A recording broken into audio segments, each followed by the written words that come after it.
Hi guys, welcome to the channel. In today's video, I'm going to show you how you can set border in Word. So the first step you simply need to do is to open Word.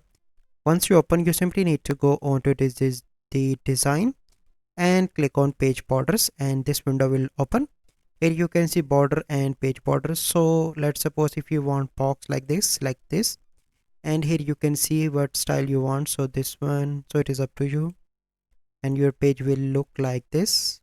Here you can see, and you can choose the color as well. So here it is, and you can change the width as well. And once you done that, you simply need to click on OK, and then the border will be added. So this is the process how you can set border in Word. So I hope you find this video helpful. If you find this video helpful, must like this video, subscribe to our YouTube channel for future videos. We'll see you in the next video. Thank you. Have a good day.